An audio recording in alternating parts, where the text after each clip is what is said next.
یہ کہانی ناظرین کو نہ صرف جذبے اور حوصلے سے بھر دے گی بلکہ انہیں خود پر یقین کرنا بھی سکھائے گی۔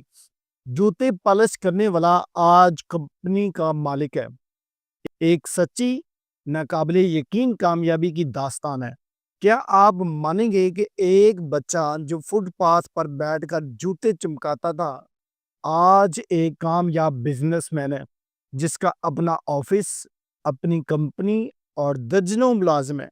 یہ کہانی کامیابی کی نہیں، قربانی، غیرت اور لگن کی ہے۔ آج کی ویڈیو میں آپ سنیں گے ایک ایسے پاکستانی نوجوان کی کہانی جس نے غربت کو اپنی کمزوری نہیں، طاقت بنایا۔ ویڈیو کو آخر تک ضرور دیکھیں کیونکہ آخر میں ایک سوال ہوگا جس کا جواب شاید آپ کی زندگی کا رخ بدل دے۔ کہانی ہے کامران کی۔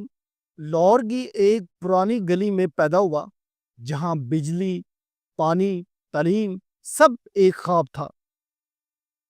ابا بیمار، ماں لوگوں کے گھروں میں کام کرتی۔ کامران نے چھوٹی عمر میں اسکول چھوڑا اور ریلوے اسٹیشن کے باہر جوتے پالش کرنے لگا۔ کامران کہتا ہے کہ میرے ہاتھ میں برش تھا مگر دل میں خواب تھا۔ ایک دن ایک انگریزی بولنے والا شخص جوتے پالش کروانے آیا۔ کامران نے اسے کہا، سر، اگر آپ کے پاس تھوڑا سا وقت ہو تو مجھے پڑھا دیا کریں مفت میں۔ وہ شخص چونک گیا کہ مفت میں؟ پھر اس نے اس کی غربت دیکھی اور اس کا کام دیکھا تو اس کو ترس آیا اور اگلے دن سے کامران کو روز 30 منٹ انگریزی سکھانے لگا۔ وقت گزرتا گیا، کامران نے خود پڑھنا شروع کیا۔ دن کو برش، رات کو کتاب۔ میٹرک پرائیویٹ کیا، پھر انٹر اور بعد میں ڈپلومہ ان آئی ٹی۔ اب اس کا پہلا کاروبار شروع ہوتا ہے۔ کامران نے اسٹیشن کے باہر ایک چھوٹا سا موبائل ریپیئرنگ کا شو کیس لگایا۔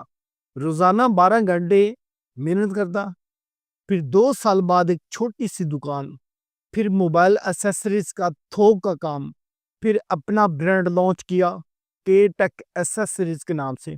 آج کامران کے پاس لاہور میں آفس، 18 ملازمین، آن لائن سٹور اور 1000 پلس ہول سیل کلائنٹ ہیں۔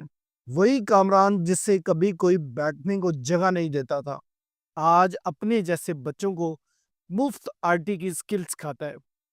وہ کہتا ہے کہ میرے ہاتھ آج بھی پالش ہو رہے ہیں لیکن دماغ سی او کا ہے۔ دوستو، یہ کہانی ہے ان لوگوں کی جو حالات سے نہیں ہارتے بلکہ حالات کو ہرا دیتے ہیں۔ اگر آپ چاہتے ہیں کہ ایسی سچی حوصلہ افزا کہانیاں ہر نوجوان تک پہنچیں تو اس ویڈیو کو لائک کریں، شیئر بھی کریں اور زبانِ دل کو سبسکرائب کرنا نہ بھولیں۔ کمنٹ میں ہمیں بتائیں، کیا آپ نے کبھی کسی عام انسان کو غیر معمولی بنتے دیکھا؟ اس کی کہانی ہم تک پہنچائیں، شاید ہماری اگلی ویڈیو اسی پر ہو۔